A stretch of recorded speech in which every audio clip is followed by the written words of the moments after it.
ini kita mulai ibadah kita akan berdoa. Bapa yang kami sembah di dalam nama Tuhan Yesus, terima kasih Tuhan atas pagi hari ini Kau berikan kami kesehatan, kekuatan Tuhan Yesus, yang kami dapat berkumpul memuji dan memuliakan nama Tuhan. Berkaryalah bagi kami Tuhan Yesus, urapi kami pribadi lepas pribadi Tuhan. Biarlah Roh Kudus Tuhan Yesus menaungi kami, berkati ibadah kami Tuhan Yesus, berkati ibadah kami dari awal pertengahan hingga akhir Tuhan. Kami ada satu oknum yang tidak senang Tuhan bila kami beribadah kepada-Mu Tuhan Yesus. Kami dengan sepakat satu hati, kami hanya menolak menghancurkan Tuhan. Dalam nama Tuhan Yesus, dalam nama Tuhan Yesus. Terima kasih Tuhan, berkati ibadah kami, berkati hamba-Mu yang akan menyampaikan firman-Mu ya Tuhan Yesus. Berkati atmosfer di tempat kami beribadah ya Tuhan. Biarlah Engkau menjamah setiap orang, setiap warga di sekitar sini Tuhan yang mendengar pujian kami Tuhan Yesus. Haleluya. Kami serahkan ibadah kami Tuhan Yesus hanya dalam tangan pengasihan di dalam nama Tuhan Yesus. Haleluya. Amin. Kita naikkan pujian kita. Hidup adalah penyembahan.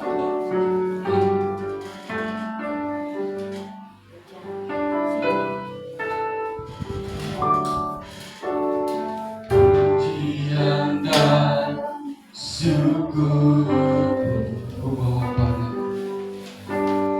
ku bawa padamu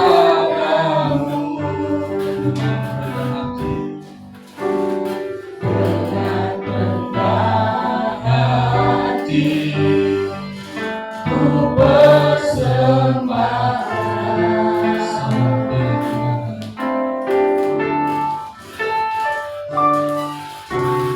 Sadar bila ku ada hanya karena anugerah, bukan karena kekuatanku.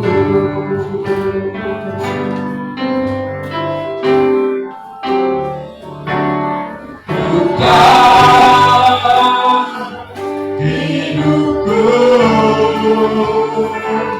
adalah penyembahan.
dipuji dan disembah.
Biarlah Engkau Tuhan Yesus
bersorak bagi Tuhan. Kita naikkan pujian kita bahwa Tuhan juga.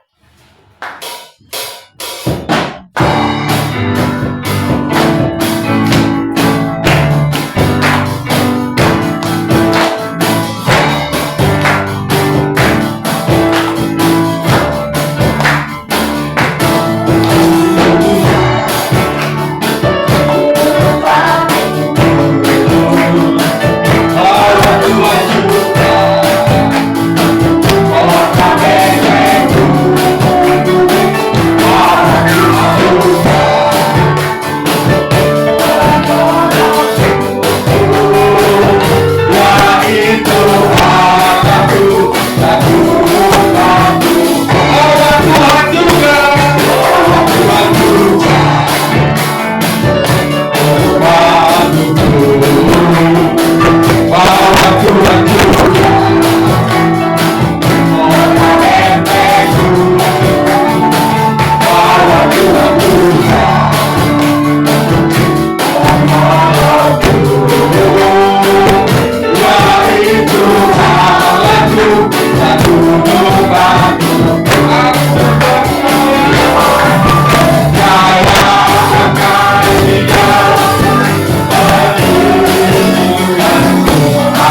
Agung, kita berdoa untuk Tuhan.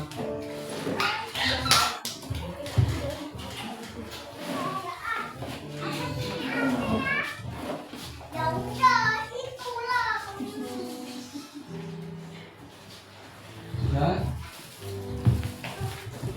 Baiklah, kita berdoa, kita angkat tangan kita, memberkati anak-anak kita. Bapa yang kami sembah di dalam nama Tuhan Yesus, terima kasih Tuhan, memberkati kami, memberkati juga anak-anak kami Tuhan. Sebentar lagi mereka mau beribadah kepadamu juga Tuhan Yesus. Kau memberkati kakak-kakak mereka Tuhan, memberkati hikmat bukan melipat kepada mereka Tuhan, agar mereka dapat mengajar mereka dan membimbing mereka dengan baik Tuhan Yesus, supaya kelak anak-anak ini menjadi masa depan gereja kami Tuhan Yesus.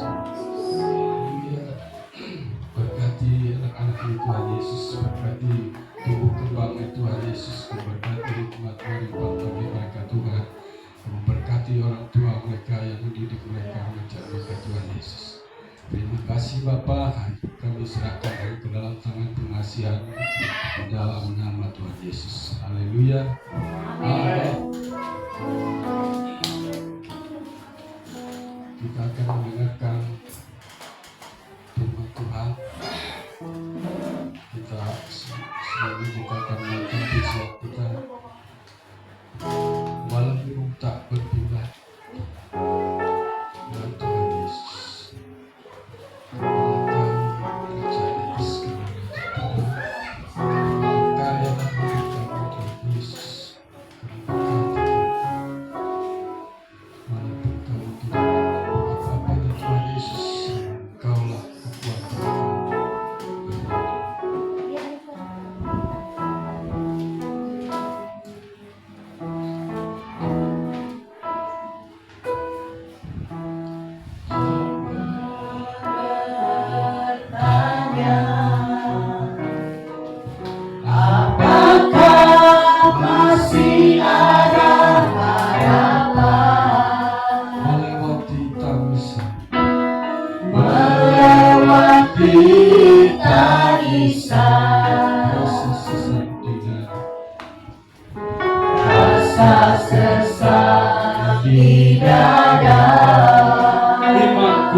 Tuhanku yang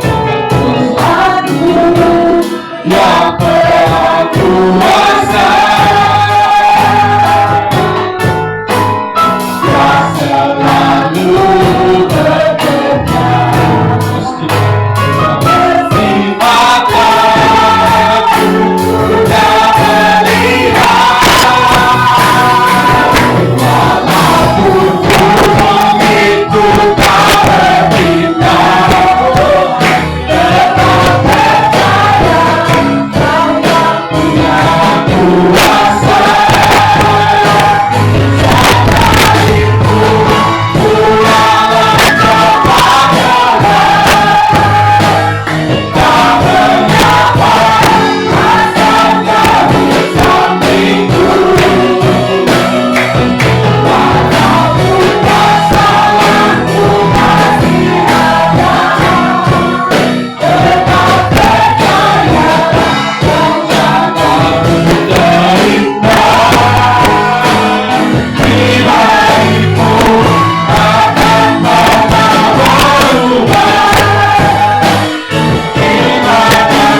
kuasa sekalipun ku dalam tak mengapa asa kau di sampingku, walaupun masalahku masih ada, tetap percaya rencanamu terindah kepada pribadimu dan tak pernah berulang. Iman yang aku pegang dalam Tuhan yang iman yang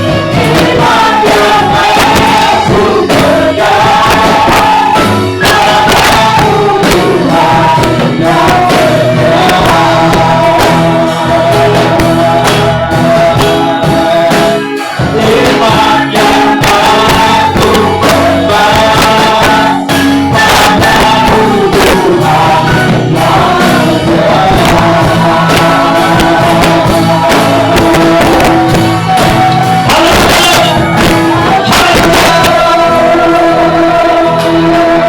Mari berikan tepuk tangan yang paling meriah bagi dia. Dia raja di atas segala raja. Dialah yang menerima segala hormat. Dialah yang menerima segala pujian. Dialah yang menerima segala kemuliaan dan kebaikan.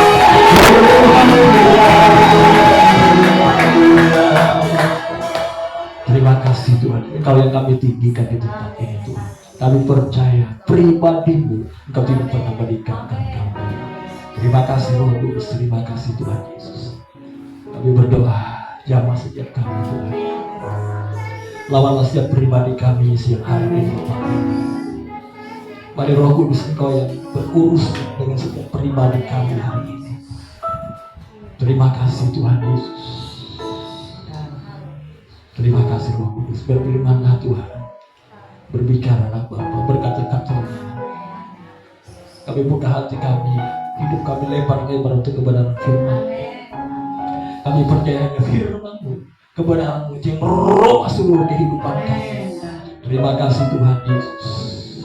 Tidak kami izinkan segala bentuk kuasa kegelapan, roh jahat, iblis, setan, penghulu bintara, orang-orang kuat yang mencoba merampas firman Allah dari hati, pikiran, dan pendengaran kami, yang mempengaruhi konsentrasi kami. Bersatu hati kami tolak Bapak, hancurkan setiap kuasanya di dalam nama Yesus, dalam nama Yesus.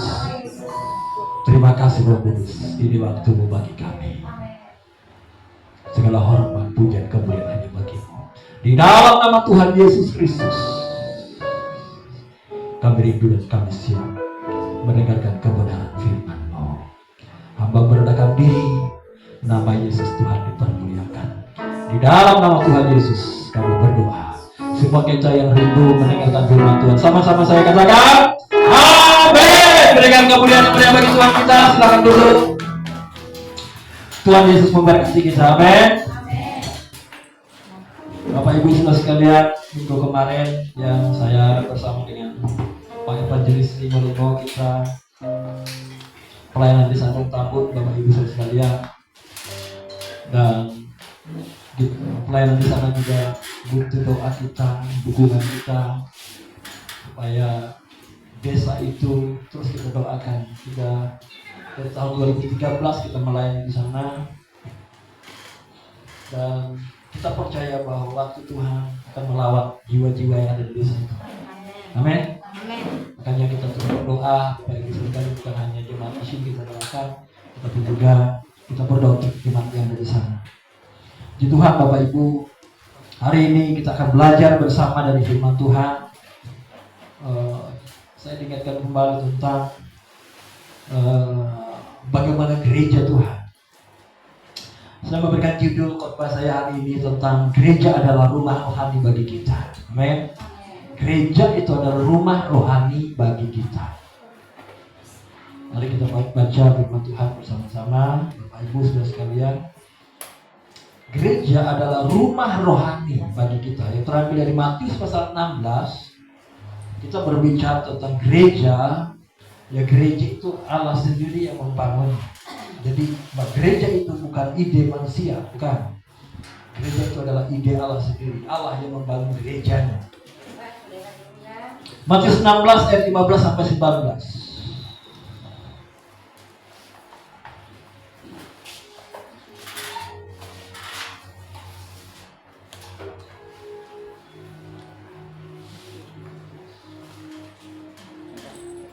Matius 16 ayat 15 sampai dengan 19.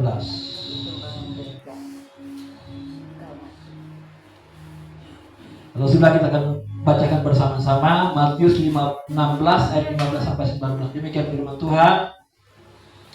Kita baca bersama-sama 3, 2, 1. Lalu Yesus bertanya kepada mereka, "Tetapi apa katamu, siapakah aku ini?" Maka jawab Simon Petrus, "Engkau adalah Mesias, anak Allah yang hidup."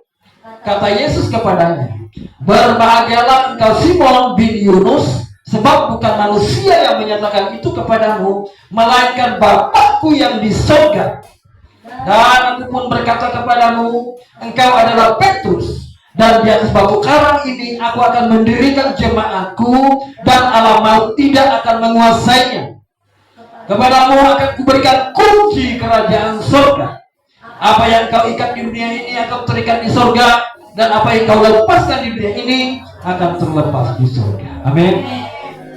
Bapak Ibu Saudaraku terkasih dalam Tuhan kita Yesus Kristus, dari firman Tuhan ini kita melihat bagaimana gereja itu dibangun oleh Allah sendiri. Bagaimana gereja itu Allah sendiri yang membangunnya. Bapak Ibu, hanya 2 lembaga yang dibangun oleh Allah pada saat di dunia ini. Yang pertama adalah keluarga, dan yang kedua adalah gereja. Dalam kitab Kejadian Allah membangun keluarga. Bapak Ibu saudara sekalian, Adam dan Hawa, ya Bapak Ibu, mereka Adam diciptakan dan Allah membentuk Hawa dari tulang rusuk Adam, dan itu Allah membangun keluarga.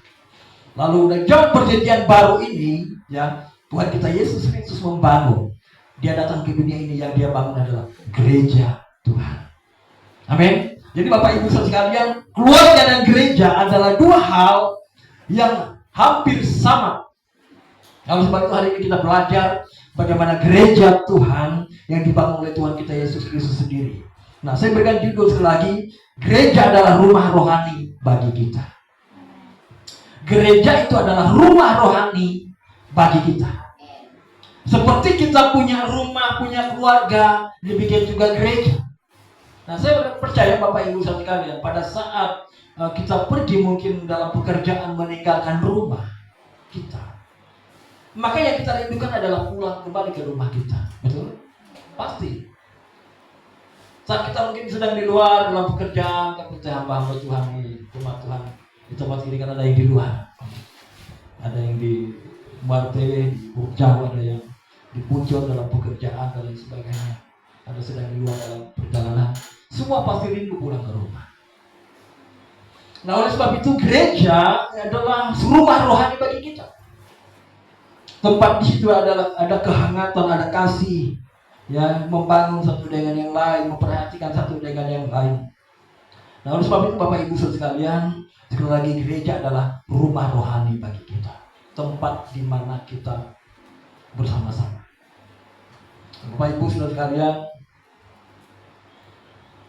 Alkitab tadi mencatat bahwa gereja itu memiliki dasar yang kokoh. Gereja itu memiliki fondasi yang kuat. Siapakah dia? Gereja itu fondasinya adalah Tuhan kita Yesus Kristus. Oleh sebab itu Petrus berkata, pada Tuhan Yesus bertanya, "Kata orang, siapakah aku ini?" Dan Petrus berdiri dan berkata, "Engkau adalah Mesias, anak Allah yang hidup." Dan Tuhan Yesus katakan bahwa, "Petrus, di atas batu karang ini aku akan mendirikan jemaatku, dan alam maut tidak menguasai." Artinya dasar dari sebuah gereja, dasar fondasi dari gereja adalah Mesias, anak Allah yang hidup. Artinya Kristus Yesus itu sendiri menjadi dasar daripada gereja. Kenapa dia dasar? Karena dialah Allah kita, Tuhan kita. Dia mati, datang ke dunia ini. Dia menyerahkan nyawanya. Dia mati dan bangkit. Dia memberikan kuasa kepada saudara dan saya. Oleh sebab itu dia layak menjadi dasar dalam gereja. Filipi 2 ayat 8-10. Dan dalam keadaan sebagai manusia ia telah merendahkan dirinya dan taat sampai mati, bahkan sampai mati di kayu salib. Itulah sebabnya Allah sangat meninggikan dia dan mengaruniakan kepadanya nama di atas segala nama, supaya dalam nama Yesus bertekuk lutut segala yang ada di langit dan yang ada di atas bumi dan yang ada di bawah bumi, Karena dia sudah mati dan bangkit ketaatannya, sehingga dia diberikan kuasa. Segala kuasa tunduk di bawah kaki Yesus. Segala kuasa tunduk dalam nama Tuhan Yesus. Itulah dasar gereja kita. Itulah fondasi gereja kita. Gereja bukan hanya gereja kita, gereja yang lain juga, semua gereja di muka bumi ini. Gereja yang betul mengakui bahwa Tuhan Yesus Kristus adalah Tuhan dan Juru Selamat. Yesus Kristus Mesias, anak Allah yang hidup, itu adalah fondasinya. Itulah dasar gereja. Maka kita sudah membaca tadi bahwa gereja, dia memberikan otoritas kepada gerejanya, dia percayakan kunci kerajaan surga. Bayangkan Bapak Ibu sekalian, dia memberikan kunci kerajaan surga bukan kepada presiden yang memegang pemerintah, bukan kepada instansi pemerintah atau dewan, bukan.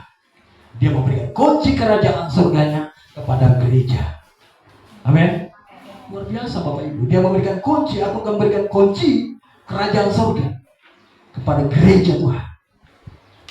Bahkan dia memberikan kuasa, dia memberikan otoritas bagi gereja itu. Alkitab tadi mencatat, apa yang kamu ikat di dunia akan terikat di surga. Apa yang kamu lepaskan di dunia akan terlepas di surga. Artinya apa yang dikerjakan oleh gereja Tuhan itu berdampak kepada kerajaan surga. Amin. Dan apa yang gereja perlukan, apa yang gereja butuhkan, surga bertindak. Surga akan curahkan itu. Surga akan limpahkan itu. Karena ini adalah gereja. Amin. Jadi gereja itu memiliki otoritas Bapak Ibu. Memiliki kuasa. Bukan hanya sekedar gedung, bukan hanya sekedar kumpulan, bukan.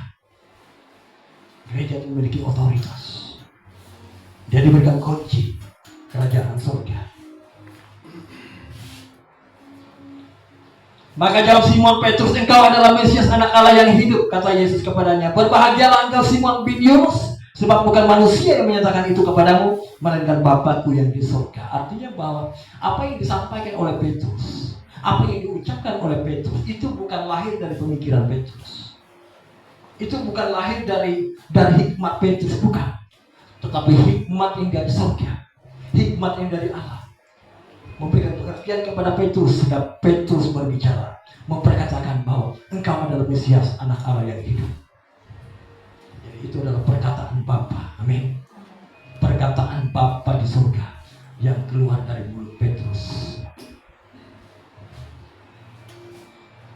Sehingga Tuhan Yesus katakan, berbahagialah engkau Simon bin Yunus, sebab bukan manusia yang menyatakan itu kepadamu, melainkan Bapakku yang selalu di surga. Jadi perkataan engkau adalah Mesias, anak Allah yang hidup, itu bukan lahir dari pikiran manusia. Itu adalah lahir dari Allah. Itu adalah perkataan Allah tentang pribadi Yesus. Dan aku pun berkata kepadamu ayat 18, engkau adalah Petrus, dan di atas batu karang ini aku akan mendirikan jemaatku, dan alam maut tidak akan menguasainya. Jadi maksudnya adalah engkau adalah Petrus di atas batu karang. Ini berbicara tentang pengakuan Petrus. Apa yang sudah disampaikan oleh Petrus itu menjadi dasar gereja. Itu adalah batu karang yang kokoh. Itu adalah batu karang yang kuat. Bapak Ibu, batu karang itu bagi orang yang tinggal di pinggir laut, dia tahu bagaimana kokohnya batu karang itu. Dia ada di pinggir laut, meskipun ombak, meskipun badai, batu karang itu tidak pernah bisa berpindah dari tempatnya. Ini berbicara tentang fondasi yang kuat, fondasi yang kokoh. Dan batu karang itu adalah Tuhan kita Yesus Kristus. Di atas batu karang ini aku akan mendirikan jemaatku, dan alam maut tidak menguasainya. Artinya apa? Gereja Tuhan ada perlindungan bagi orang yang ada di dalam gereja Tuhan. Ada perlindungan, tidak akan mengalami maut. Bukan berarti orang Kristen, orang percaya enggak mengalami kematian secara fisik. Semua manusia akan mengalami kematian secara fisik. Tetapi yang Tuhan janjikan adalah tidak akan mengalami penghukuman, tidak akan mengalami maut dalam arti kematian yang kekal. Orang yang ada dalam gereja Tuhan, orang yang ada dalam Yesus Kristus, tidak akan mengalami maut itu. Alam maut tidak menguasainya. Dan aku pun berkata kepadamu, engkau adalah Petrus, dan di atas batu karang ini aku akan mendirikan jemaatku, dan alam maut tidak akan menguasainya. Kepadamu akan kuberikan kunci kerajaan surga. Maka kepada Petrus, kepada jemaat diberikan kunci kerajaan surga. Apa yang kau ikat di dunia ini akan terikat di surga, dan apa yang kau lepaskan di dunia ini akan terlepas di surga. Sekali lagi, gereja Tuhan memiliki otoritas. Gereja Tuhan memiliki kuasa, bahkan memegang kunci kerajaan surga. Bayangkan saudara dan saya, kita memegang kunci kerajaan surga. Amin. Alkitab mengatakan, yang penting kita sungguh percaya kepada Yesus, tinggal dalam iman dan pengharapan kita. Jadi gereja bukan hanya sekedar gedung, bukan. Gereja bukan hanya sekedar perkumpulan orang percaya, tapi gereja itu adalah memiliki kuasa, memiliki otoritas. Amin. Lagi hari ini yang jadi judul firman Tuhan ini adalah gereja adalah rumah rohani bagi kita. Apa maknanya Bapak Ibu saudara sekalian? Makna yang pertama adalah gereja adalah tempat kita diterima dan kita menerima kasih yang tulus. Bapak Ibu saudara sekalian, tidak banyak orang baik itu organisasi dunia ini, kalau kita masuk ke dalam satu organisasi, maka kita akan membawa riwayat hidup kita. Kita akan dicek bagaimana studi kita, bagaimana sekolah kita, bagaimana kelakuan kita, semua dicek. Tetapi luar biasanya gereja Tuhan ini adalah Tuhan Yesus Allah kita. Dia menerima siapapun yang datang. Tidak seperti organisasi dunia ini. Karena Alkitab mencatat, Bapak Ibu saudara sekalian, Yohanes 6 ayat 37. Semua yang diberikan Bapa kepadaku akan datang kepadaku, dan barang siapa datang kepadaku, ia tidak akan kubuang. Itulah gereja Tuhan.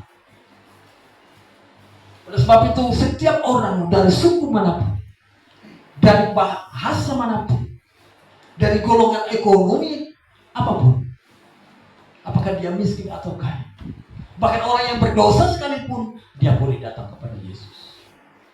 Karena firman Tuhan, orang yang datang kepada Dia tidak akan dibuang. Gereja Tuhan itu bukan bukan pengadilan yang menghakimi orang, bukan. Gereja Tuhan itu bukan instansi kejaksaan yang menuntut orang, bukan. Tapi gereja Tuhan seperti hati Tuhan sendiri, Dia menerima orang yang berdosa sekalipun. Itulah gereja Tuhan. Oleh sebab itu kita sebagai gereja Tuhan tidak boleh menghakimi orang. Oh, kita butuh orang berdosa, gak layak datang kepada Tuhan. Tuhan Yesus Kristus sendiri, Dia menerima orang yang berdosa sekalipun. Tahukah saudara, pada saat orang Farisi, mereka datang membawa seorang perempuan yang kedapatan berbuat zina, seharusnya menurut hukum Taurat bahwa perempuan itu harus dilempari dengan batu. Tapi apa yang dilakukan oleh Tuhan Yesus Kristus? Sebetulnya ini adalah orang Farisi mau menjebak Tuhan Yesus. Apa yang Tuhan Yesus harus lakukan dengan kasus seperti ini? Lalu dibawa seorang perempuan yang kedapatan berbuat zina. Tapi anehnya Bapak Ibu, kok perempuan aja, laki-lakinya kan dia pasti berbuat dengan laki-laki kan begitu. Tapi perempuan dibawa.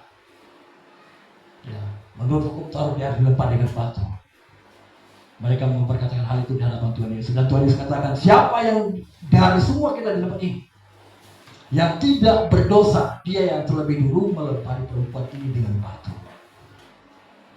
Lalu Alkitab mencatat, semua para tua-tua dari yang tertua sampai termuda pergi meninggalkan perempuan itu. Sehingga tinggallah perempuan ini dengan Tuhan Yesus. Lalu Tuhan Yesus berkata kepada perempuan itu, tidakkah ada satu orang pun yang menghukum kamu? Kata perempuan itu, tidak ada. Kata Tuhan Yesus, aku pun tidak menghukum engkau. Pergilah dan jangan berbuat dosa lagi. Itulah hati Tuhan kita Yesus Kristus. Amin. Dia tidak menghakimi. Gereja tidak dipanggil untuk menghakimi orang, bukan. Gereja tidak dipanggil untuk menuntut orang, bukan. Tapi biarlah semua orang yang datang kepada Tuhan, semua orang yang datang kepada gereja Tuhan, dia harus merasa diterima di tempat itu. Apakah dia berdosa, apakah dia punya kesalahan? Tidak ada manusia yang tidak berdosa, tapi kasih Tuhan Alkitab mencatat bahwa orang yang datang kepada dia, siapapun, barang siapa datang kepadaku, kata firman Tuhan, ia tidak akan kubuang.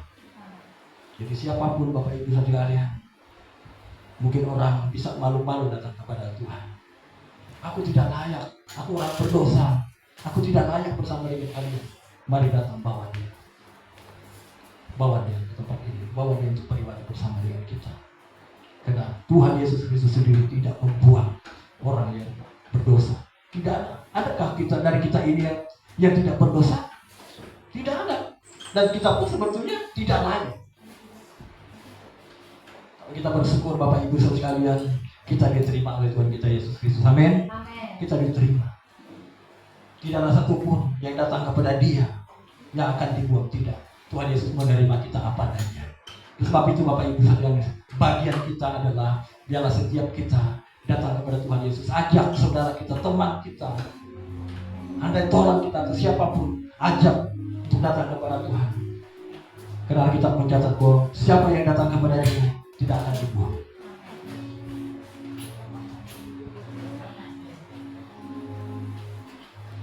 Tahukah saudara, pada saat ada perumpamaan, ada seorang ayah dia memiliki 2 orang anak, si bungsu, si sulung dan si bungsu. Lalu si bungsu datang kepada papanya, "Bapak, mintalah warisan yang menjadi hakku."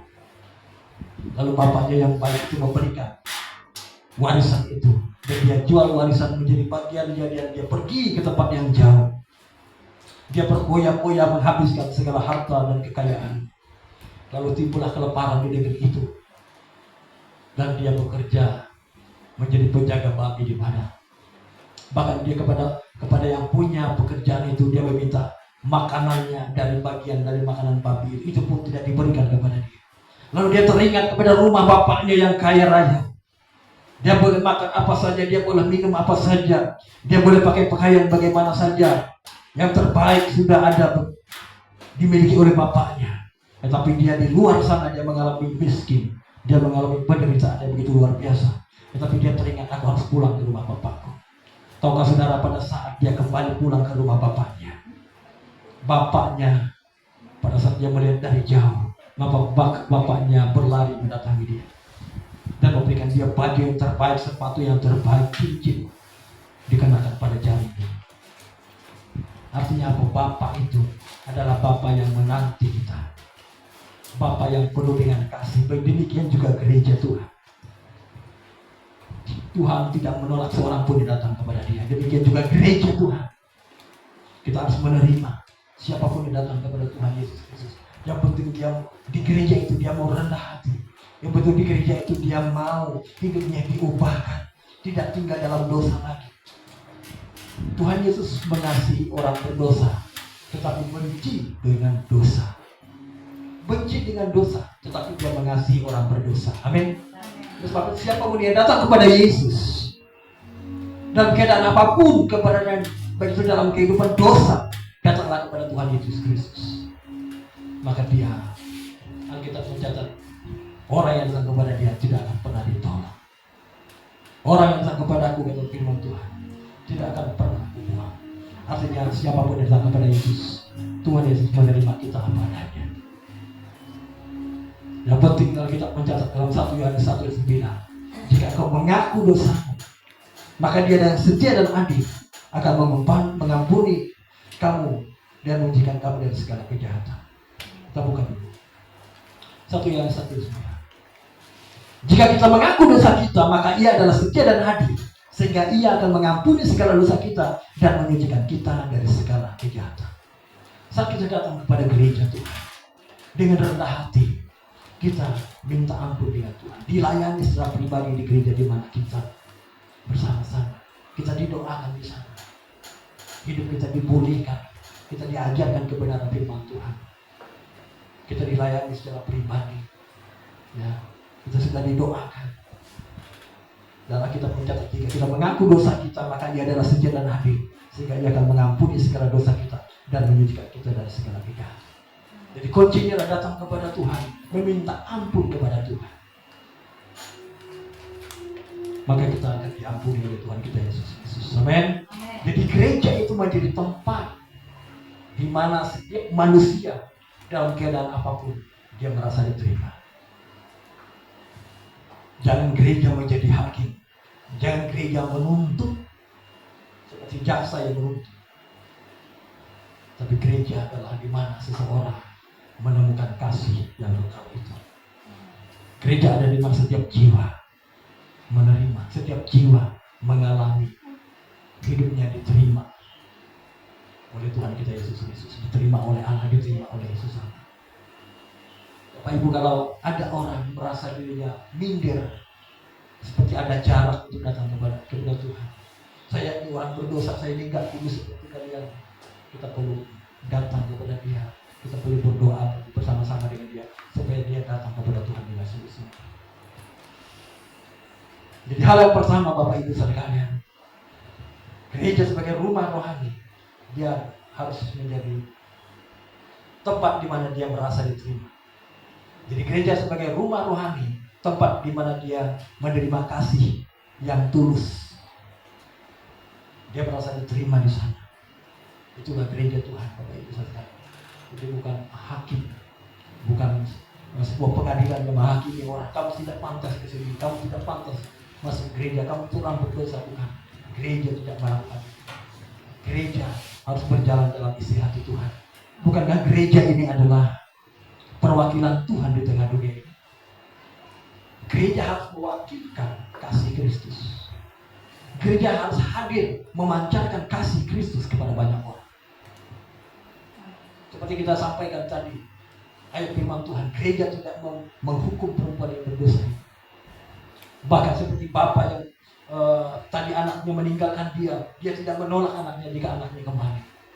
Demikian juga gereja Tuhan harus memiliki kasih yang tulus. Dia merasa diterima di situ. Itulah gereja Tuhan. Amin. Jadi gereja itu sebagai tempat pulang kita, tempat yang paling bisa menerima kita. Jadi ini menjadi perenungan kita Bapak Ibu sekalian. Sebagai jemaat Tuhan, gereja ini berbicara bukan hanya berbicara tentang gedung atau pertemuan kita, tapi ini berbicara tentang pribadi kita sebagai bait Roh Kudus. Jadi gereja adalah tempat di mana jiwa-jiwa itu diterima, merasa diterima. Gereja di mana jiwa-jiwa itu merasa kasih yang tulus itu. Karena Tuhan kita Yesus Kristus mengasihi semua orang. Amin. Dia tidak menginginkan seorang pun dari manusia di muka bumi ini mengalami kebinasaan. 2 Petrus 3:9. Tuhan tidak lalai menepati janjinya. Sekalipun ada orang yang menganggapnya sebagai kelalaian, tetapi ia sabar terhadap kamu, karena ia menghendaki supaya jangan ada yang binasa, melainkan supaya semua orang berbalik dan bertobat. Itu isi hati Tuhan kita Yesus Kristus. Tidak menghendaki seorang pun binasa, tidak menghendaki seorang pun tersesat, tapi dia merindukan semua orang untuk datang kepada dia dan bertobat. Gereja harus melakukan seperti yang difirmankan oleh Tuhan. Kita tidak menginginkan, gereja tidak menginginkan orang itu celaka. Gereja tidak menginginkan orang itu mengalami kebinasaan. Tapi gereja harus memiliki hati seperti hati Tuhan. Tidak menghendaki seorang pun binasa. Tidak menghendaki seorang pun mengalami kebinasaan. Tapi semua orang mengalami keselamatan. Itulah yang menjadi kerinduan Tuhan kita Yesus Kristus. Dan itu harus menjadi kerinduan gereja Tuhan. Dan itu harus menjadi kerinduan kita sebagai pribadi anak Tuhan. Amin. Jadi hal yang pertama Bapak Ibu Saudara sekalian, gereja sebagai rumah rohani adalah tempat di mana orang menerima kasih, orang merasa diterima kehidupan. Ada banyak orang mau ke gereja, dia berhenti di depan gereja, ketika dia merasa tidak layak. Tetapi itulah tugas kita.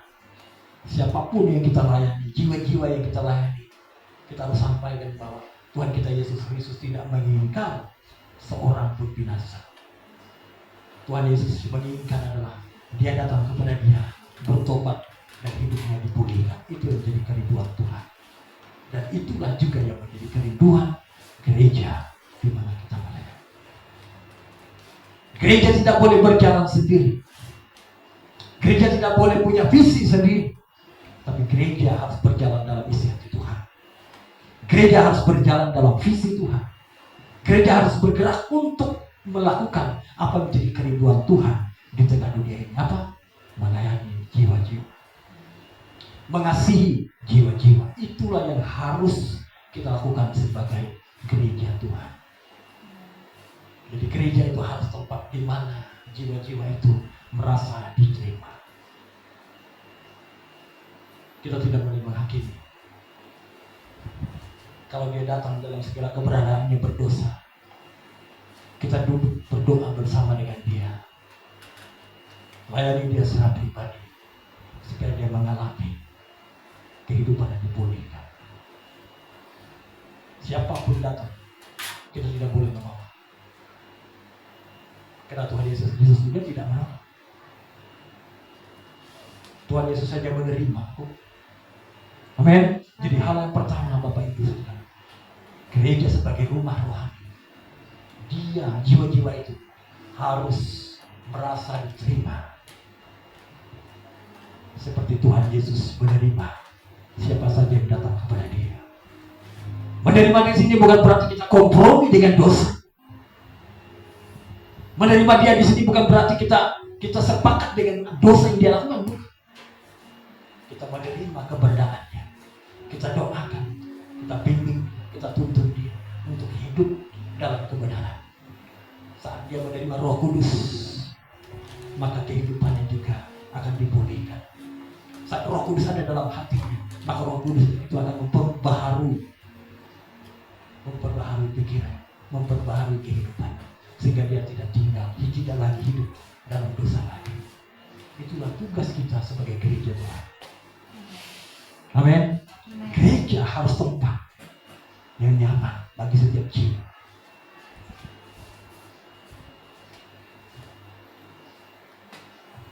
Itu hal yang pertama Bapak Ibu saja. Hal yang kedua, gereja harus menjadi tempat kita mendengar firman sebagai sumber untuk membangun kekuatan rohani kita. Jadi gereja Tuhan itu maknanya sebagai rumah rohani. Gereja itu harus menjadi sumber kekuatan bagi rohani kita. Nah, saya percaya bahwa dalam beberapa waktu yang lalu kita sedang khotbahkan tentang bagaimana memiliki hati yang rindu, haus dan lapar akan Tuhan. Nah Bapak Ibu, saya percaya bahwa setiap kita yang sudah menerima Tuhan kita Yesus itu sebagai Tuhan dan Juru Selamat secara pribadi, ada Roh Kudus tinggal dalam hati kita sebagai miterai. Lalu yang terjadi ada suatu kerinduan, kehausan akan Tuhan. Saya teringat dulu Bapak Ibu, pada saat saya pertama kali bertobat saya di desa Tumanggunung Bapak Ibu. Terus ada di kampung atasnya itu ada transmigrasi, dan kami, bapak saya punya rumah di situ juga di transmigrasi. Jadi jarak antara transmigrasi dari Trans itu ke Tumanggunung itu sekitar 3 atau 4 kilo atau 5 kilo. Setelah saya bertobat, maka saya meskipun waktu itu saya masih sakit Bapak Ibu, setiap pertemuan ibadah, setiap pertemuan doa, saya meskipun jarak kaki 3-5 km, saya lakukan itu. Kenapa? Karena ada kehausan dan kerinduan untuk bertemu dengan saudara-saudara. Oleh sebab itu, bahwa gereja Tuhan harus menjadi jawaban, memberikan makanan secara rohani bagi setiap jiwa yang datang untuk beribadah kepada Tuhan. Oleh sebab itu, itulah makna gereja sebagai rumah rohani bagi kita. Seperti kita kembali ke keluarga. Keluargalah yang menyiapkan makanan buat kita. Ada papanya, ada mama, mereka yang siapkan makanan dan anak-anak disamakan dengan kita. Demikian juga gereja Tuhan. Gereja adalah tempat di mana kebenaran itu diberitakan. Karena ada satu kerinduan dalam jiwa kita, dalam hidup kita. Kerinduan, kehausan akan kebenaran. Dan gereja harus menjadi jawaban untuk jiwanya dipuaskan. Dengan apa? Dengan setiap kebenaran firman Tuhan. Bapak Ibu, setiap kebenaran firman Tuhan yang kita beritakan tentu adalah firman Tuhan. Pada saat kita memuji dan menyembah Tuhan, maka yang kita berkatakan dalam pujian itu adalah firman Tuhan. Pada saat kita berdoa, yang kita doakan juga adalah kebenaran firman Tuhan. Jadi gereja harus berbicara tentang kebenaran firman Tuhan. Bukan berbicara kepada hikmat dunia ini, bukan. Atau membicarakan tentang hikmat manusia, bukan. Yang kita bicarakan dalam gereja Tuhan sebagai rumah rohani kita adalah kebenaran firman Tuhan. Karena kita mencatat firman timbul dari pendengaran, dan pendengaran akan firman Kristus. Jadi setiap apa yang disampaikan di gereja Tuhan itu adalah kebenaran, itu adalah firman Tuhan, dan itu yang memuaskan jiwa kita.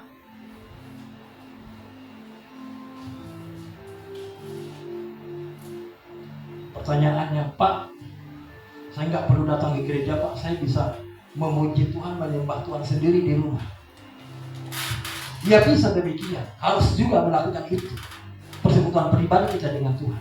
Tetapi jangan lupakan juga bahwa ada waktunya kita harus bersama-sama untuk berkumpul, memuji dan menyembah Tuhan. Kitab Mazmur bilang begini, Bapak Ibu. Mazmur 34 ayat 3. Muliakanlah Tuhan bersama-sama dengan aku. Marilah kita bersama-sama memasyurkan nama-Nya. Ada waktunya kita doa pribadi di rumah kita masing-masing. Doa pribadi, doa keluarga bersama kita lakukan. Tapi ada waktunya juga kita bersama-sama berkumpul untuk memuji dan menyembah Tuhan. Amin. Pemazmur katakan, muliakanlah Tuhan bersama-sama dengan aku. Ada waktunya kita bersama-sama memuji dan menyembah Tuhan. Ada waktunya kita bersama-sama duduk diam mendengarkan firman Tuhan. Ada waktunya bersama-sama kita untuk berdoa kepada Tuhan. Dan dalam kebersamaan itu terjalin persekutuan satu dengan yang lain. Kita bersekutu dengan Allah, oke. Kita di rumah juga bersekutu dengan Allah. Tapi di gereja Tuhan, setiap pribadi kita juga bersekutu dengan Allah. Tapi kita bersama-sama bersekutu dengan Allah. Dan ada persekutuan satu dengan yang lain. Jadi gereja harus mengajarkan kebenaran. Gereja harus mengajarkan firman Tuhan. Karena firman Tuhan itu yang memuaskan jiwa kita. Kalau saya rasa Bapak Ibu sekalian, semenjak saya bertobat dan melayani, pernah rasanya satu kali waktu dalam perjalanan, waktu itu ke arah Tanjung. Dan waktu itu saya belum menemukan gereja tempat beribadah di sana. Tidak beribadah hari ini. Rasanya itu hampa Bapak Ibu. Rasanya itu ada yang kurang. Rasanya kok berbeda. Kenapa hal itu terjadi? Karena di dalam hati kita, dalam jiwa kita, roh kita menuntut untuk dipuaskan. Dan bagaimana cara memuaskannya? Datang pada gereja Tuhan, dengarkan kebenaran firman Tuhan, memuji, menyembah Tuhan bersama-sama. Itu akan memperkuat, itu akan menjadi makanan bagi rohani kita. Oleh sebab itu gereja, makna gereja sebagai rumah rohani adalah gereja sebagai tempat di mana firman Tuhan itu diberitakan.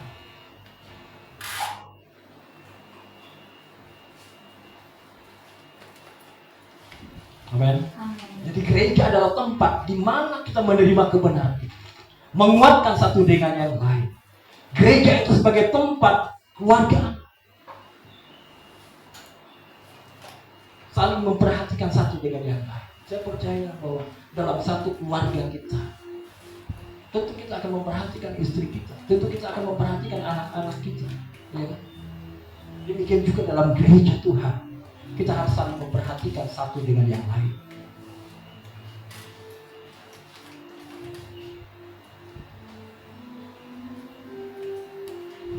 Saling mengasihi satu dengan yang lain, saling menghormati satu dengan yang lain. Kenapa? Karena kita adalah gereja Tuhan.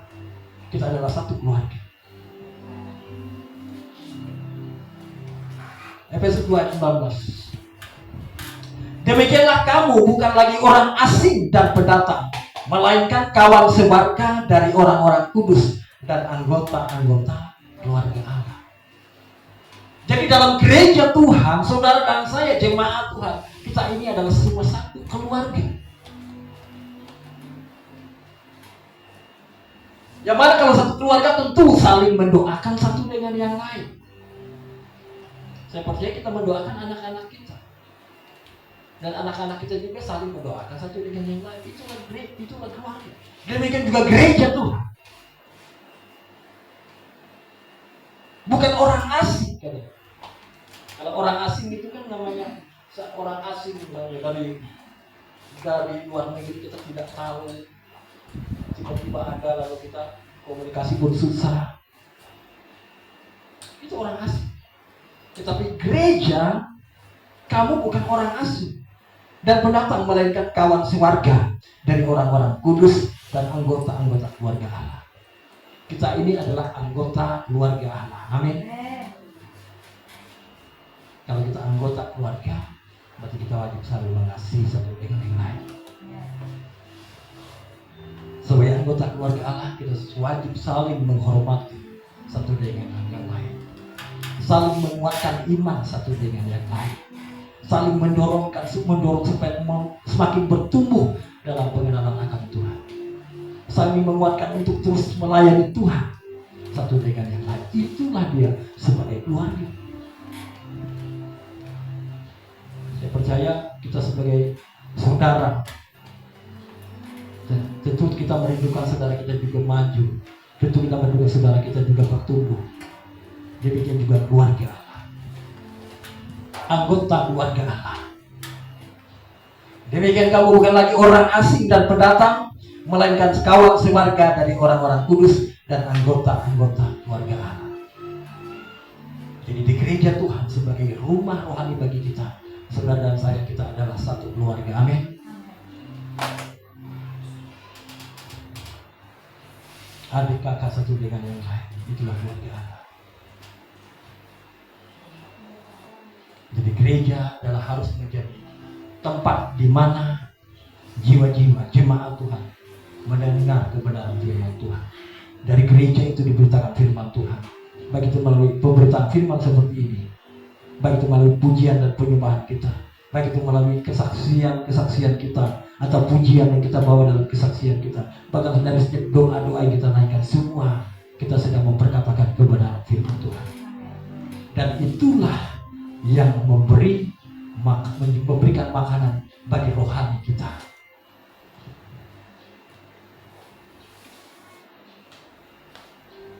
Amin. Jadi hal yang kedua, Bapak Ibu sekalian, gereja menjadi tempat untuk kita bersama-sama mendengarkan kebenaran firman Tuhan untuk makanan bagi rohani kita. Hal yang ketiga, Bapak Ibu sekalian, apa makna dari gereja sebagai rumah rohani bagi kita? Hal yang ketiga adalah gereja adalah tempat untuk kita saling melayani satu dengan yang lain. 1 Korintus 14:10. Layanilah seorang akan yang lain sesuai dengan karunia yang telah diperoleh tiap-tiap orang sebagai pengurus yang baik dari kasih karunia.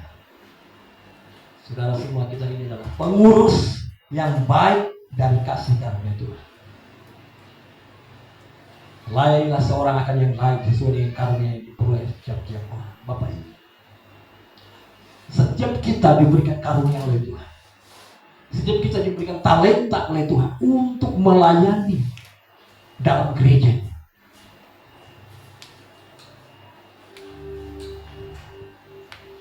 Kalau Bapak Ibu lihat di 1 Korintus 12:8-11 itu ada berbicara tentang 9 karunia roh. Jadi setiap kita diberikan kepercayaan, karunia yang diberikan oleh Tuhan untuk melayani dalam gerejanya. Kalau Bapak Ibu bisa berkhotbah, Bapak Ibu boleh khotbah. Bapak Ibu bisa berdoa syafaat, Bapak Ibu berdoa syafaat. Bapak Ibu bisa memuji Tuhan dalam menyembah Tuhan dalam pujian, Bapak Ibu ikut pujian. Bapak Ibu bisa memainkan musik, Bapak Ibu ambil bagian untuk melayani dalam musik.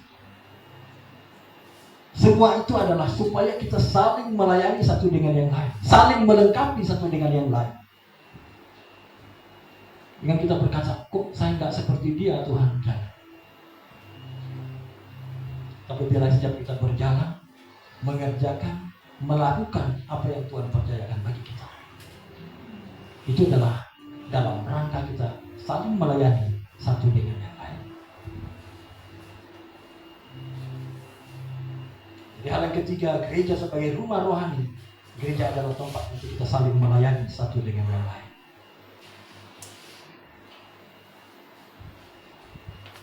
Dan hal selanjutnya Bapak Ibu sekalian, apa yang menjadi tugas gereja Tuhan? Bukan saja dia harus melayani dalam gereja lokal, tetapi juga dia harus ambil bagian untuk menggenapi amanat agung. Artinya gereja Tuhan, kita sebagai gereja Tuhan mengutus saudara supaya juga bersaksi kepada banyak orang, supaya kita juga menyampaikan kebenaran Injil itu kepada banyak orang. Karena itu adalah amanat agung yang diperintahkan oleh Tuhan kita Yesus Kristus.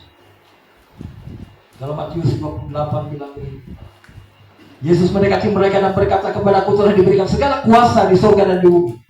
Karena itu pergilah, jadikanlah semua bangsa muridku, dan baptislah mereka dalam nama Bapa, Anak, dan Roh Kudus. Dan ajarlah mereka melakukan segala sesuatu yang telah kuperintahkan kepadamu. Dan ketahuilah, aku menyertai kamu senantiasa sampai kepada akhir zaman. Jadi gereja bukan saja melayani dalam gereja lokal sebagai pemimpin pujian, sebagai pendoa syafaat dan lain sebagainya dalam gereja Tuhan, tetapi juga gereja di mana Tuhan harus menjadi saksi, harus juga memberitakan Injil keluar. Mungkin kepada orang yang kita temui, mungkin kepada teman kita, kepada saudara kita, kebetulan kita bertemu dengan seseorang, kita ambil momen untuk menceritakan tentang Yesus. Kita berjumpa dengan jiwa-jiwa baru. Kita cari momen bagaimana caranya untuk Injil masuk. Bagaimana caranya saya mengambil kesempatan supaya saya dapat memberitakan Injil. Bapak Ibu, kalau kita mau memberitakan Injil, menjadi saksi dimanapun kita berada, harus kita mulai dari doa kita. Tuhan Yesus, mungkin dalam pagi-pagi kita sudah berdoa, Tuhan Yesus, aku rindu berjumpa dengan jiwa baru hari ini. Dan aku rindu bersaksi, aku rindu memberitakan Injil dan mendoakan dia. Kita harus merindukan itu dari doa permohonan kita sejak kita berdoa pagi hari. Maka Tuhan akan pertemukan kita dengan jiwa-jiwa baru. Amin. Berdoa dulu. Kalau kita los saja gak minta apa-apa, ya udah kita tidak punya beban untuk itu. Tapi saat kita berdoa dan meminta Tuhan Yesus, aku rindu menggenapi firman-Mu, aku mau bersaksi hari ini, Tuhan pertemukan aku dengan jiwa yang baru. Pasti Bapak Ibu akan ketemu jiwa baru. Ya kalau kita ingat aja enggak, ya gimana kita bisa memberitakannya? Ada kesempatan tapi kita lupa. Tapi kalau kita sudah mempersiapkan diri, sudah kita persiapkan dalam doa, maka pada saat kita berjumpa dengan seseorang, Roh Kudus ingatkan kita, oh ini dia kesempatan beritakan ini. Bolehkah kita berdoa? Bolehkah kita berkunjung? Bolehkah kita nanti datang ke rumahmu? Boleh nggak? Itu harus dimulai dari hati kita, dimulai dari doa kita. Jadi jangan kita pikir, oh nanti jiwa baru datang dengan sendirinya. Enggak. Dia datang kalau kita berdoa, kalau kita merindukannya. Kalau kita tidak merindukannya, ya bagaimana bisa orang datang?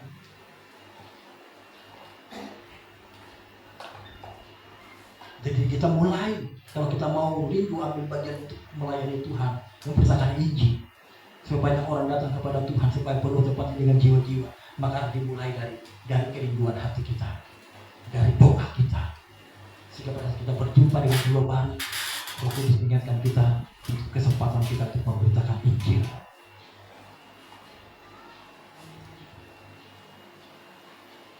Jadi itulah hal yang ketiga, Bapak Ibu Saudara sekalian, gereja adalah rumah rohani bagi kita. Jadi untuk melayani satu dengan yang lain, saling melayani dengan karunia yang Tuhan percayakan bagi kita. Dan hal yang kedua adalah kita juga harus melayani, memberitakan Injil keluar, menggenapi amanat Allah. Jadi gereja harus berjalan dalam amanat Allah. Kenapa? Tuhan Yesus suatu saat akan datang menjemput gerejanya. Adalah gereja yang bekerja, adalah gereja yang sedang terlibat dalam pekerjaan Tuhan, adalah gereja yang bergerak untuk dalam pemberitaan Injil. Jadi gereja bukan hanya sekedar asik dengan dirinya sendiri, bukan, tetapi gereja yang terus bergerak dalam visi Tuhan, gereja yang terus bergerak dalam rencana Tuhan. Dan pas saat dia datang, dia sedang mendapati kita sedang bekerja. Bukan kita sedang santai-santai, kita sedang tidur nyenyak, bukan. Tapi dia datang ketika kita sedang bekerja, saat kita memberitakan Injil, saat kita mengerjakan pekerjaan Tuhan. Itulah gereja Tuhan, amin. Jadi gereja adalah tempat menjadi rumah rohani bagi saudara dan saya. Dan orang yang datang sekali lagi adalah orang yang merasa diterima di gereja Tuhan, bukan merasa dihakimi.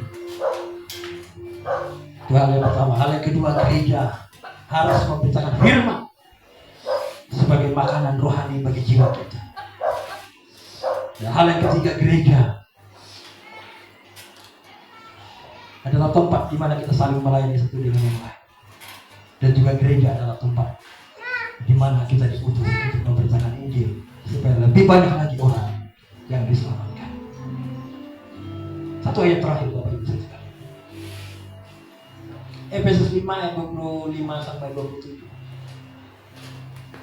Kalau kita baca ayat kata awalnya kayaknya seperti tidak nyambung. Tapi kalau Bapak Ibu baca itu ada kaitannya yang sangat erat. Efesus 5 ayat 25 sampai 27. Oleh sebab itu saya mau katakan bahwa antara keluarga dan gereja itu dua hal yang tidak dapat dipisahkan. Efesus 5 ayat 25 sampai 27.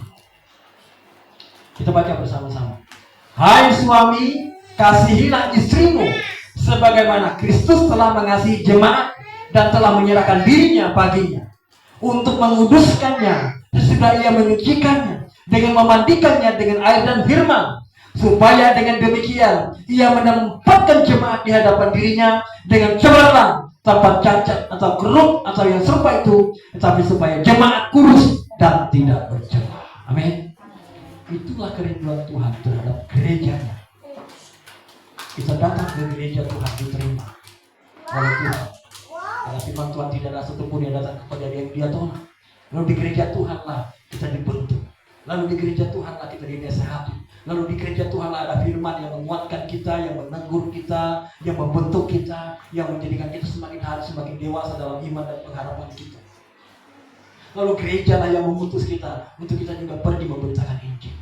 Sehingga pada saat Tuhan datang, dia mendapati jemaatnya hidup dalam kebenaran, hidup dalam kekudusan.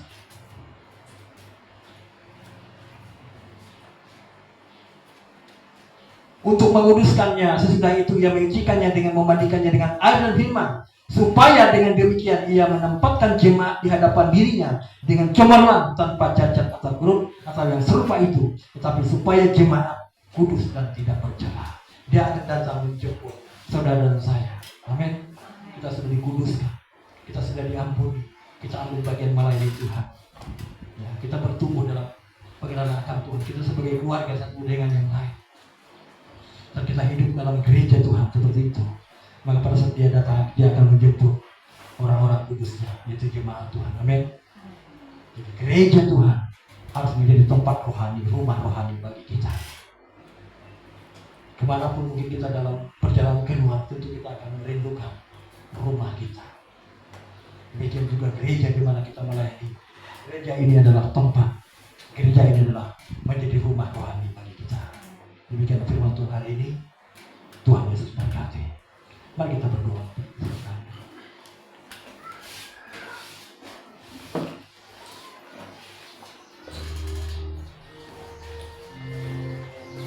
Terima kasih Tuhan Yesus.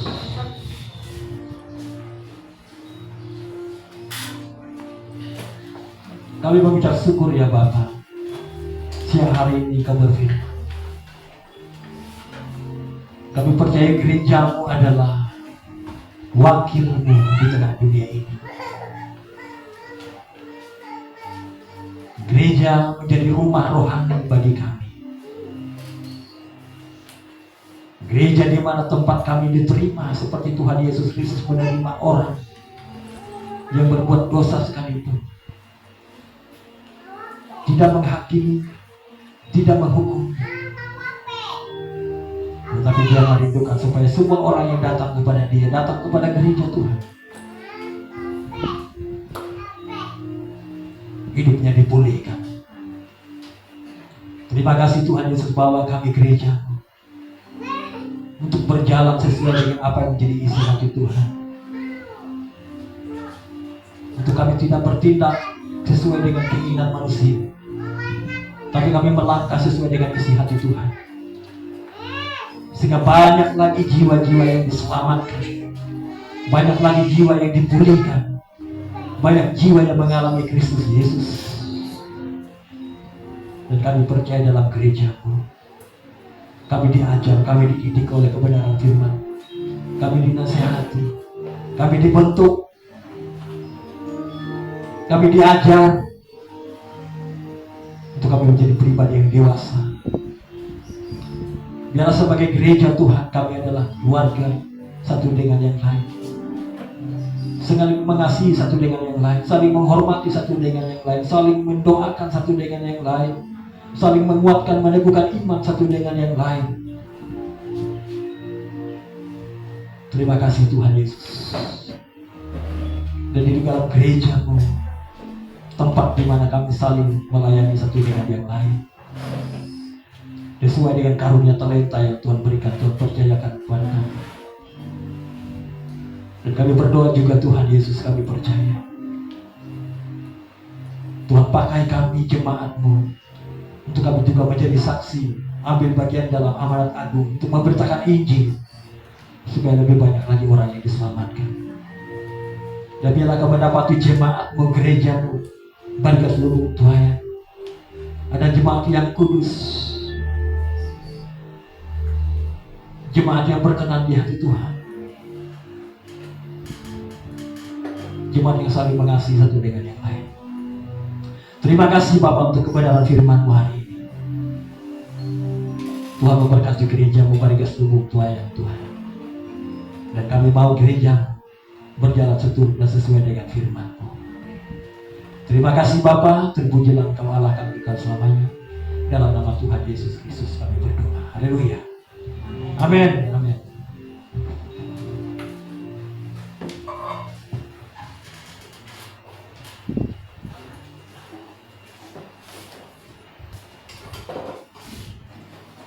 Haleluya.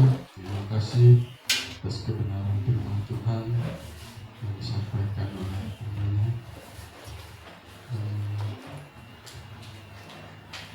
Untuk kita menjadi saksi Tuhan dimanapun kita berada, membawa orang-orang datang kepada Tuhan. Baiklah, sebelum kita berikan persembahan, mari kita berdoa.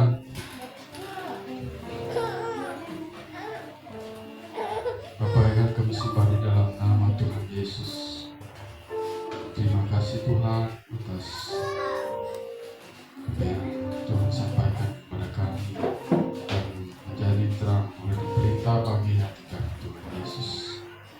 Dan sebentar lagi kami akan memberikan persembahan kami Tuhan, di sebagian yang ada daripada kami Tuhan Yesus. Biarlah Kau memberkati kami Tuhan, memberkati usaha dan pekerjaan kami Tuhan Yesus, memberkati keluarga-keluarga kami Tuhan Yesus, dan begitu juga memberkati persembahan kami untuk dapat kami pergunakan untuk pelayanan-pelayanan yang lain Tuhan Yesus.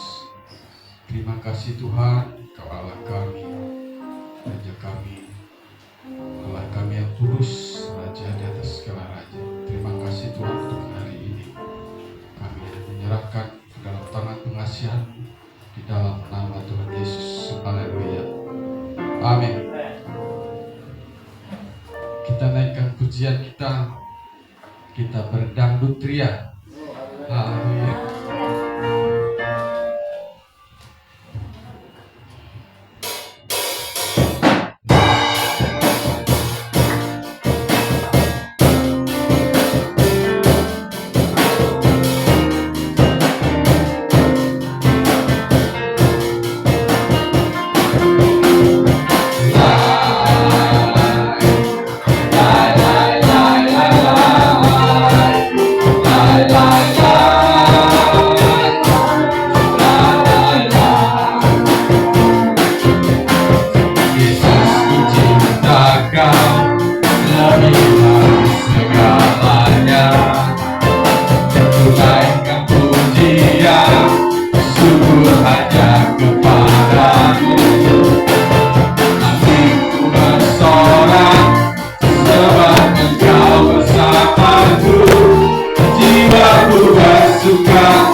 ibadah raya minggu tanggal 19 Juli 2020 satu 159.000, dan yang kedua kas Natal 50.000. Untuk kedua puasa di tempat Bapak Gembala Rabu tanggal 22 Juli 2006, satu rumah tangga 67.000. Untuk perpuluhan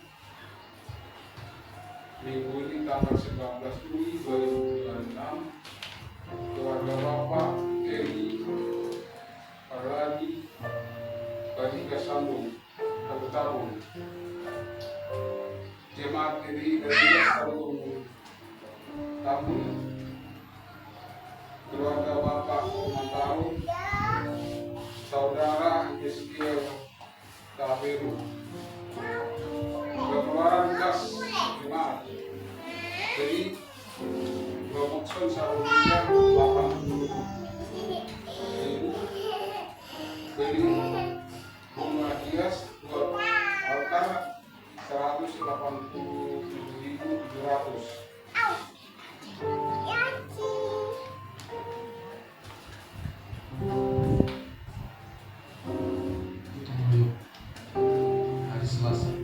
Hari Selasa tanggal 28 Juli 2026 jam 15.30 kita gotong royong membersihkan lingkungan tempat ibadah.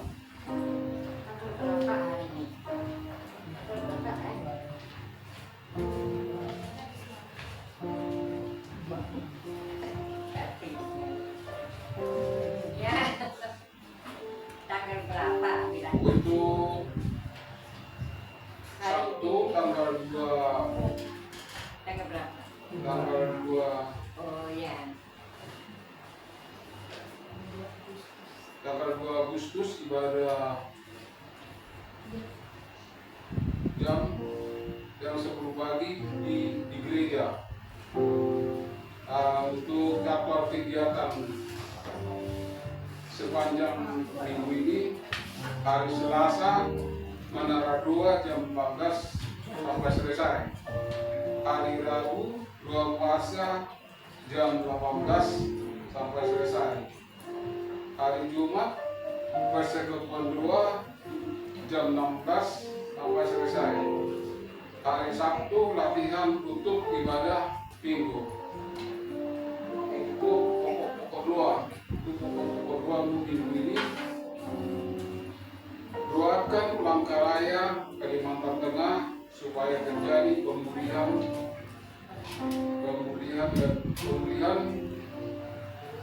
penuaian dan jiwa-jiwa.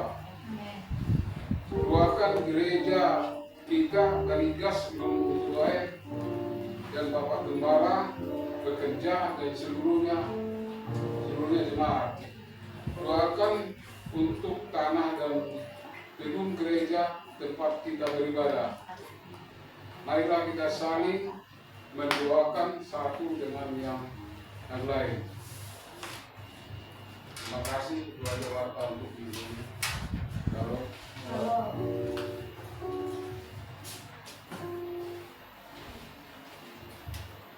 Tuhan,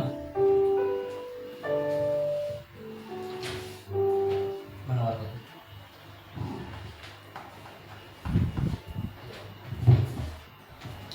Tuhan, Bapak Ibu, saudara sekalian, kita punya gereja kita memiliki visi adalah menjadi seperti Yesus Kristus.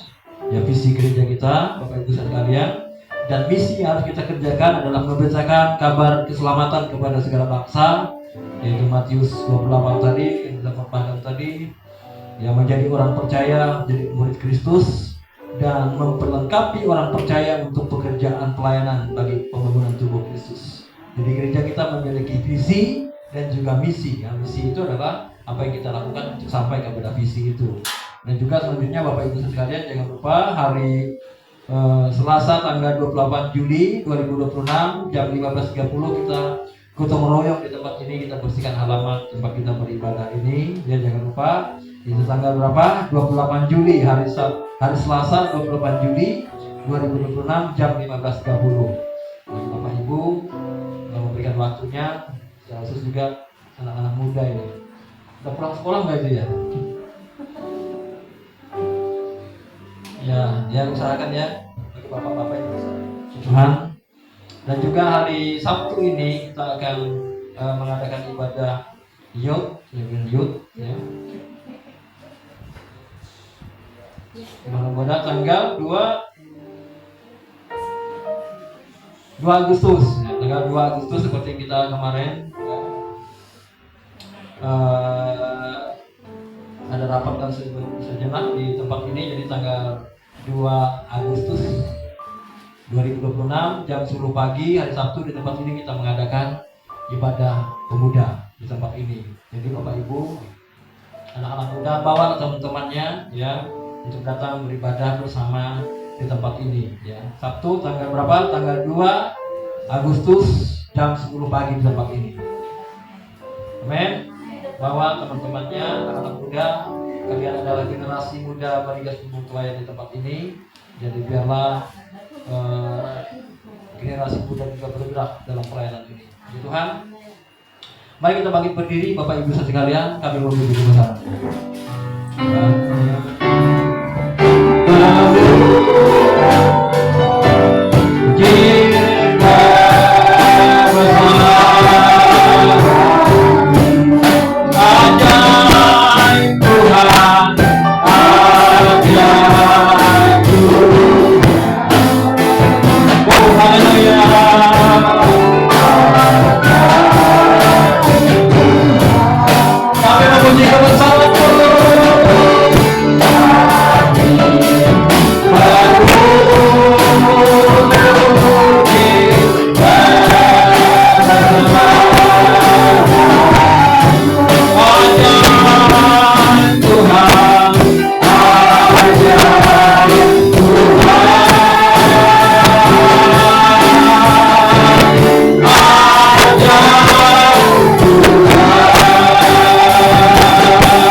Yesus, kami bersyukur Tuhan, kami sudah beribadah, memuji dan menyembah Engkau ya Tuhan Yesus. Kami berdoa, diberkatilah seluruh jemaat-Mu Tuhan. Kami berdoa untuk setiap keluarga, pribadi, rumah tangga.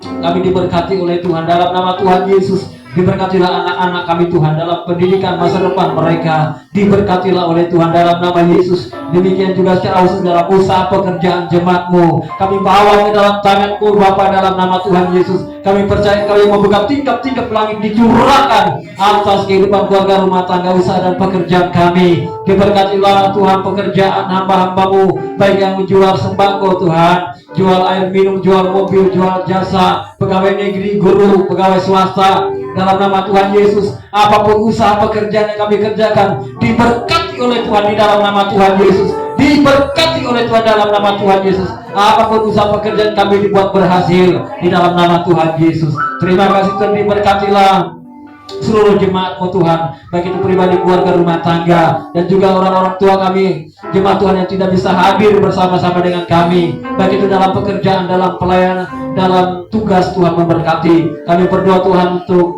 Pak Nodi yang ada di daerah Kapuas, Tuhan pujian. Kami berdoa Tuhan memberkati usaha pekerjaannya dalam nama Tuhan Yesus. Diberkati Tuhan Pak Sri Morino dalam perjalanan pekerjaan juga Tuhan memberkati.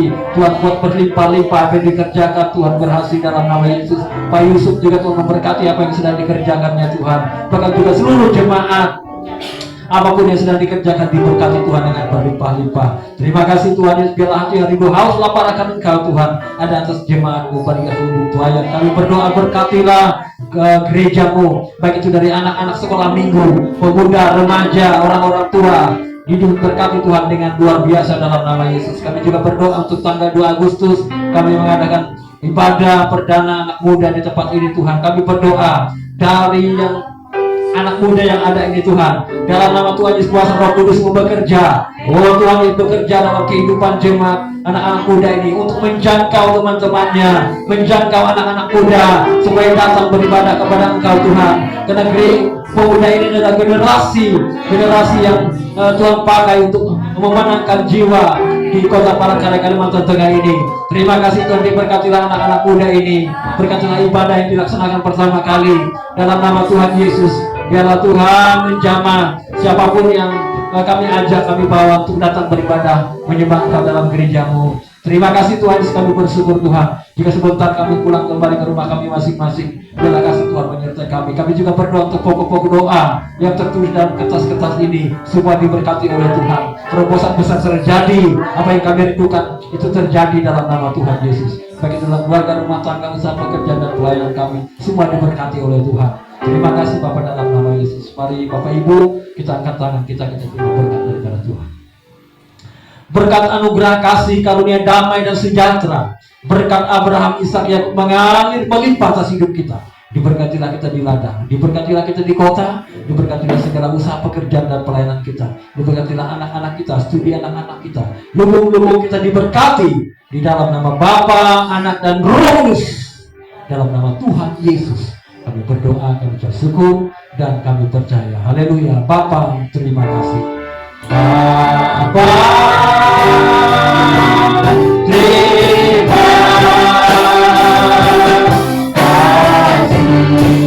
Bapa, terima kasih. Bapa, terima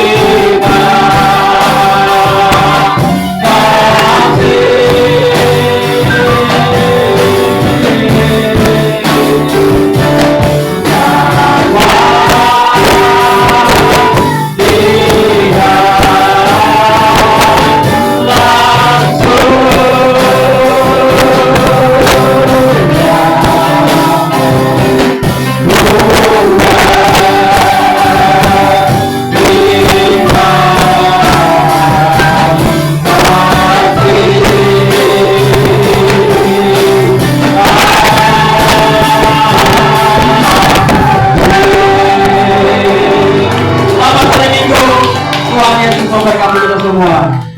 Amin. Amin.